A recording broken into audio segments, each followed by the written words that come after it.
beyond that, I've always sort of thought about things in this kind of, I guess, historical thing. I remember one night in the Dome, I was walking around the Dome. Yeah, it's a club up here on St. Mark's Place. It was a disco. On St. Mark's Place. It was this old Polish place called the Dome, the Polish national home. And Andy Warhol rented it out one time for a show, and he created this show where they hired this band that couldn't play, Lou Reed and the Velvet Underground. Ooh, and then they had all these old 8mm films that they showed on the wall, and then they had thought up this thing of like putting, if you put like oil and vinegar in water, like it stays on the top, like when you're washing dishes and stuff, and they put like egg dye in it, and then they like projected it up on the screen, right? And then they put a strobe light on the floor. So as you were dancing, suddenly they hit the strobe light and you go like it's old time movie stuff, right? It looked like an old time movie as you're on the dance floor. And ooh, blow your mind for a minute, then you turn it off and you'll be back dancing again. And they call it the exploding classic inevitable. And that became the prototype of the discotheque. And Murray DeKay had this hangar out on Roosevelt Field at a shopping center out in Long Island. He took this hangar, he reproduced the film showing, except he didn't show old cartoons and porno films as Andy Warhol did. Some other stuff, right? And the slideshows and the floor that lit up, and which Andy didn't have. But this then became Murray DeKay's World, big time nightclub. Right, and that then was franchised out across the globe. That was in Queens? Yeah. So you must have not in gone. Queens, that's in Nassau, Roosevelt. Oh, okay, okay. That was franchised. That's near you though, that's still pretty close. Yeah, that was franchised out across the world as the discotheque. Right? It came from this week-long thing that Andy Warhol, that was a show, it was an art show. Yeah. For a week. And I guess we call it installation nowadays. Right? But installation with people. Yeah. And then they got famous people coming in because it's Andy Warhol, right? So, you know, one night, like, a limousine showed up and everybody said it was Jackie Kennedy. Probably wasn't, but who knows? It could have been. It could have been, right? Could have been. But one night, and after that, like, the downstairs was turned into a bar. Once they realized that they could do something with this space, except once a month with the Polish people. And then, you know, Stanley developed the dog. Yeah. And so they turned the downstairs into a bar, and all the people, poets and the downtown folks hung out there. So one night I was in there, just after it opened up, everybody was there. Everybody was drunk. And Robert Creeley was in town, and Ann Waldman and a whole bunch of other people were in there celebrating and feasting freely. Steve Kent and I were wandering through the place.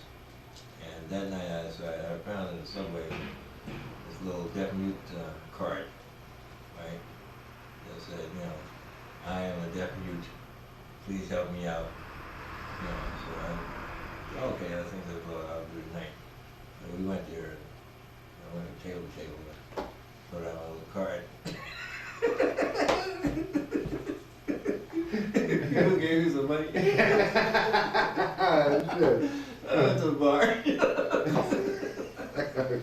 Anyway, so as we were wandering through the place, Steve said to me,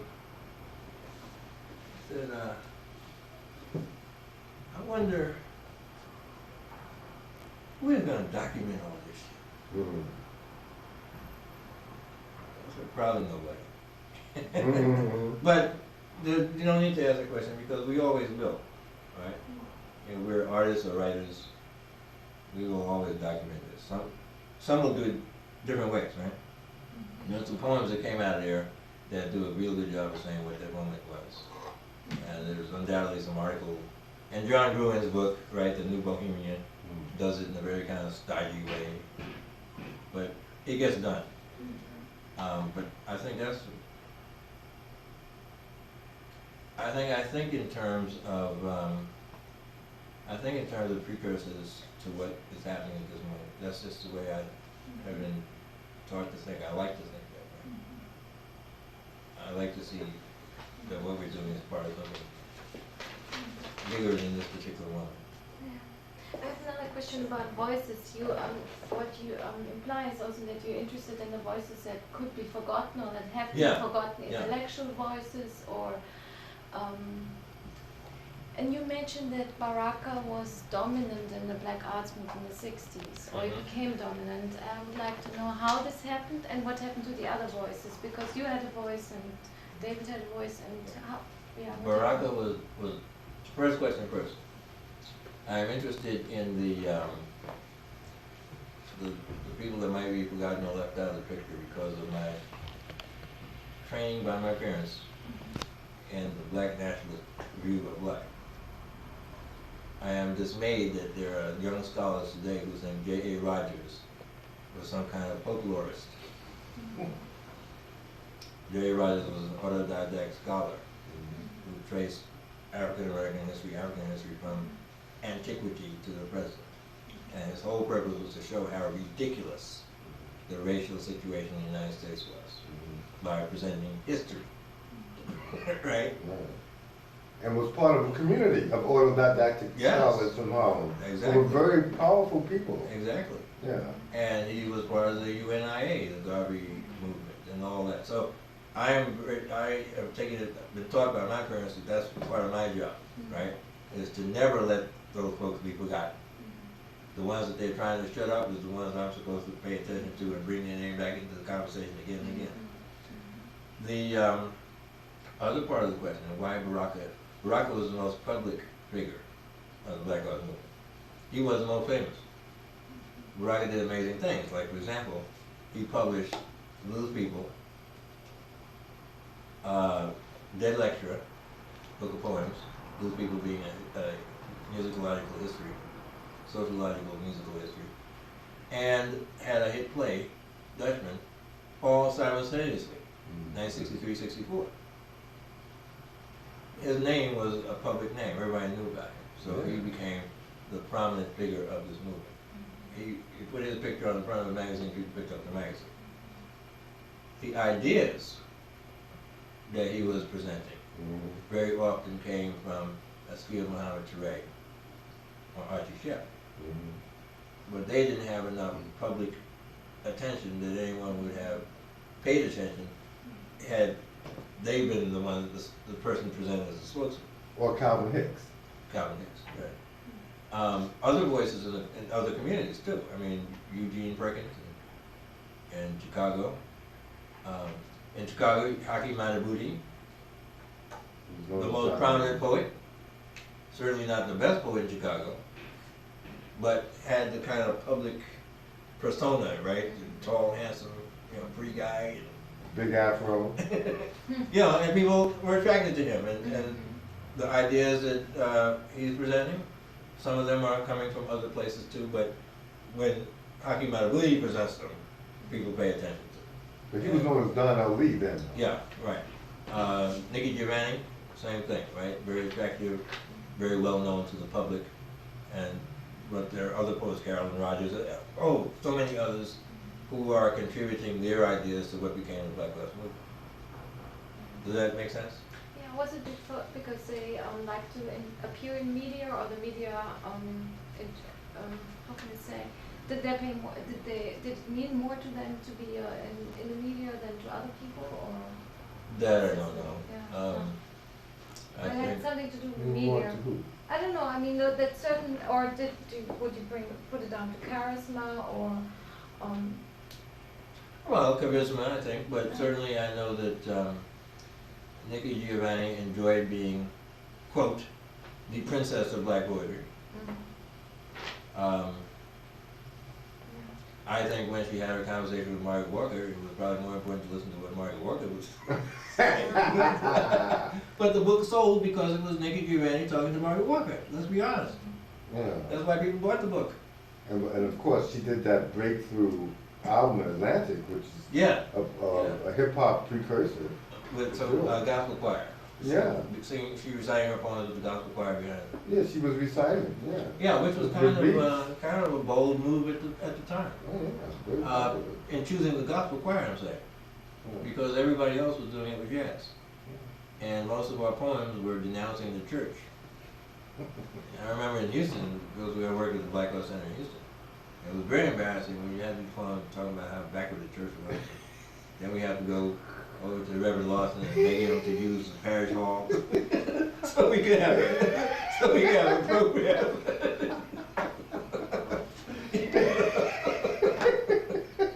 A lot of contradictions. Oh my God. No more questions? I'm gonna ask you a question because they're very interesting, and I told Christina that, and do you mind if I, well, anyway, I don't think, is that I think that there's some questions that obviously, I think that we tend to use a lot of shorthand here. And for someone who just is coming to this, I think it's good that the questions kind of are a step down. Now, you talk about like something that is obvious about Stanley Crouch, for instance. Yeah. She has her, what's your issue with Stanley Crouch? You seem to dislike Crouch's preferences of the polemic over the poetic. Mm-hmm. What was Crouch's role in the Black Arts Movement?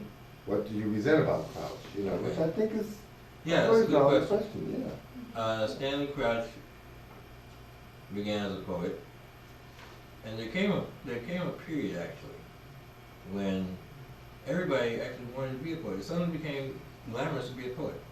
Mickey Leland, who was a congressman from Houston, who died in a plane crash in Ethiopia. He was trying to give aid to the people there.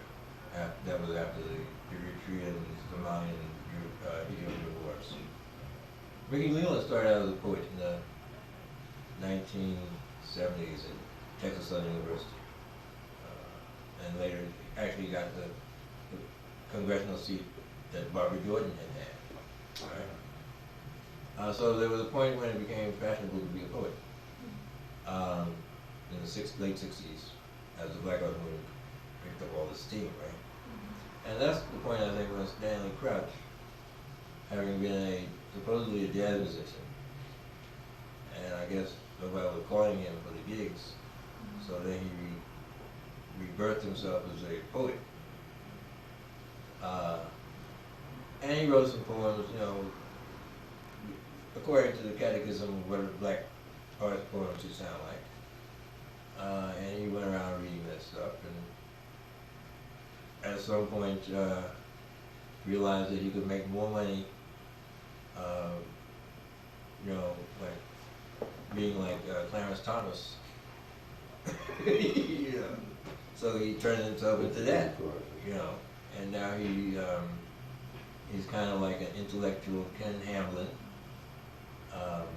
Ken Hamlin is the guy on the radio who calls himself the Black Avenger, and he's a kind of like a black version of Rush Limbaugh. Okay. Yeah. He wrote a book called Name Me a Better Country. Oh shit. Where there's a title for you.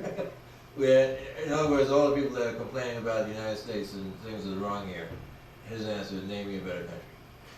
And he, every night on his show, he salutes police departments across the country and asks them to send in their shoulder patches so he can put them on his wall.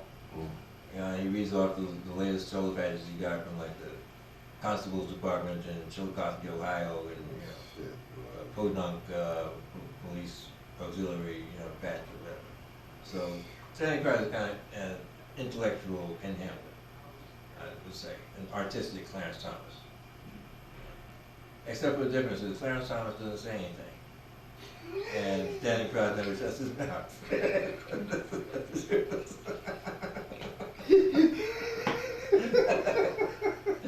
But I saw Stanley. I've had, you know, interesting dealings with Stanley over the years. And, I remember I was working on the Juneteenth Blues Festival in Houston, and my job was to push this thing. And so I called up Stanley, and he was at the Village Voice night. And I told him how great this was, and you know, this is opportunity of a lifetime, and blah blah blah blah. So he agreed to come. I called up Alelia Bundles, who at that time was working with the Today Show, based out of Atlanta, and I gave her the same pitch. No, I'll see what I can do. But anyhow, that was my job. And Stanley came down, and his mother lived in Houston at the time, so that was a kind of free trip to see Mom. I'll see. Okay, and so, well, we took him around and he was backstage and all these musicians. And he wrote this beautiful piece. It was a front page article in the Village Voice on the Juneteenth Blues Festival. And he spent about a column and a half talking about the show and the musicians. And then like 4 pages talking about Houston and racism and his childhood. Oh my It's collection in Notes of a Hanging Judge. Oh, okay. One of his volumes, the essay. It was a good essay. It was, from my point of view, I was very happy. I said, told the boss, I said, threw it downtown. It's the Village Voice. Front page. Major essay, I said, you got it. But I remember we had somebody's house, just having a little barbecue and beer and wine and what have you. Stanley and I got into some discussion about race relations, history, Pushkin, the Barbarian, well, who knows, whatever. And we had a difference of opinion, of course. That's where it says, I'm gonna tell your boss. I'm gonna tell your boss. That's not. What's wrong with this guy? Where is he coming from? What is this? This is Houston, Texas, but damn. Anyway, I'm talking about to demonstrate the kind of mentality. Right? Kind of mentality that has not, was not an authentic Black Lives Movement view of things. They came out of the Watch Riders workshop, right? No. He didn't come out of Watch Riders? Oh, he wasn't in that, okay. Prince of Truth was in that. But Clark was in LA at some point during that time. That was LA. Prince Yeah. of Truth was in that. Arthur Blythe was out there. He was Stanley's hero. Who? Arthur? Arthur Blythe. Okay. Black Arthur. Yeah. But anyway, From I jazz, don't want to spend too much time saying this, except to say that I don't think his views were ever progressive in the sense of what the Black Lives Movement was about. He was somebody who played with that movement because that was what was open on, and moved on to some other kinds of politics when that became a lucrative area. He's very much cast himself as a disciple of Arthur Albert Murray, not Arthur Murray, Albert Murray, and Ellison, right, Ralph Ellison. Though I don't think that the incisive analysis of American society that Ralph Ellison's Invisible Man suggests, or Albert Murray's Stomping the Blues. Not On the Americans. I feel On the Americans was a very backward book. But Albert Murray's Stomping the Blues. None of that do I see coming out of anything that Stanley Crouch has ever written. But they formed an interesting little, with Marcellus, Mentor Marcellus, who's he's a mentor of, I think, somewhere. Yeah. And But Whitney has his own ideas. I think he. Oh, okay. I think he finds Stanley useful okay. to be a literary mouthpiece. But Whitney is articulate. He's just like all those other musicians I've always known. Oh, okay. They read books. They can talk about any topic. Okay. They don't need a literary person around them except they find you a friend and nice company. Because Lionel Hampton, also, he's black Republican type. Yeah. Lionel Hampton. Well, I don't have anything against that. I have, a cousin who was a Republican, and he was a Yankee fan too.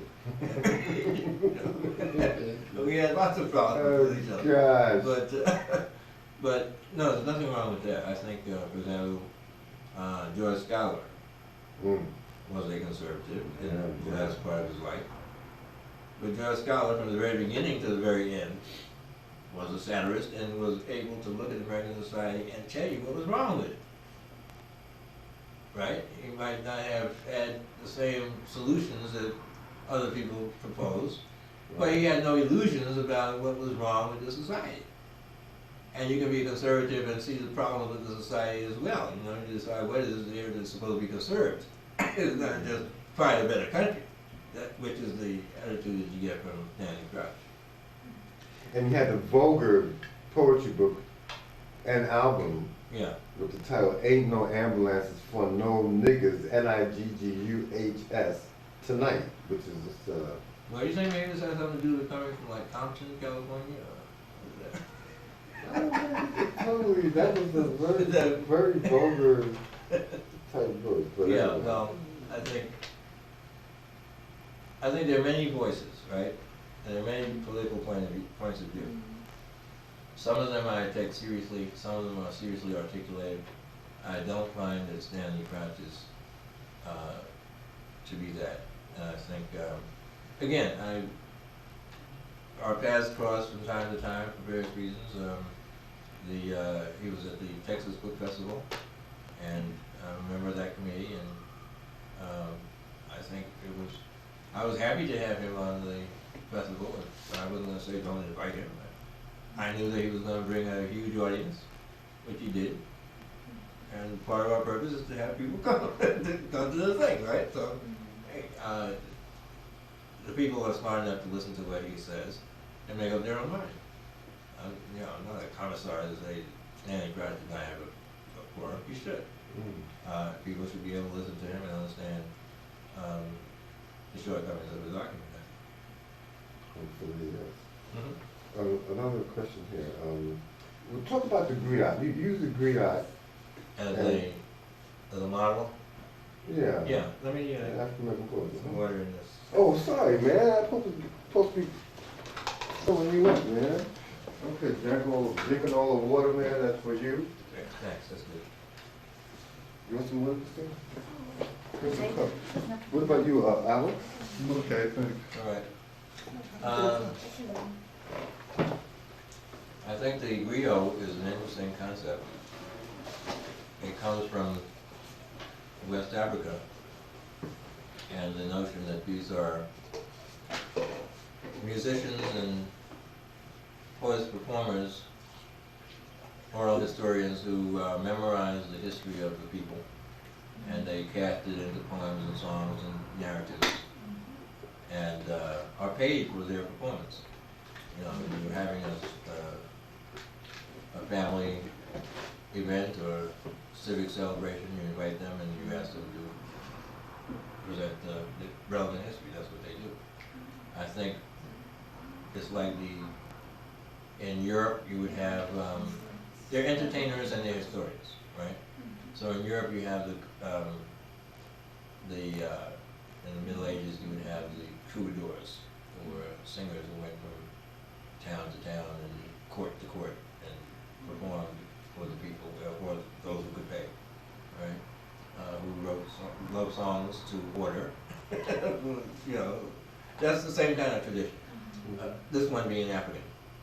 And so I think that in some ways that became a model for, when we were looking for ways to understand what is African about African American, the griot came to be a model that was a good one to adopt and say, okay, that's where we want our art to go, right? The art, the Calypsonian in Trinidad is a modern griot. The blues singer in the American South is a modern griot. More so when you find that in Senegal and in Gambia, all these people, you start being one of those at 3 years old, when your parents use you to juggle with, right? While they're singing and dancing. They throw you around. Right, and that's how you begin. Then you get to be a dancer. Then you get to be. Then you learn to play an instrument. Then you get to sing. You know, you're part of the clan. This is what they do. This is their family business. If you go look, I've been interested in looking at the blues, and fascinatingly enough, you look at Mississippi and East Texas, and you find that a lot of these singers are related to each other. They all came from the same little region, and they're cousins or half brothers or whatever. And I'm not so sure that that's not accidental, you know, because that's how you learn too. You know, so how do you learn to play the guitar? Well, my cousin taught me, my half brother who's 20 years older, my mother's first marriage or whatever, you know what I'm saying? That's how I learned how to play guitar. You learn, nowadays, of course, everybody since the beginning of the 20th century learns how to play for records too. But in ancient times, you learned it from someone who took the time to show you. So the griot then became like a good metaphor for what we were trying to do, is to distinguish black poetry, African American poetry, from any other poetry on earth. So ours was going to follow the mode of the griot. We were going to learn the history of our people. We were going to be able to comment on the contemporary behavior of our community, right? And the result is that you are respected for your ability to do that, and you are also an outcast because you know too damn much. And that suited those of us who grew up wanting to be bohemians and not good middle class folk.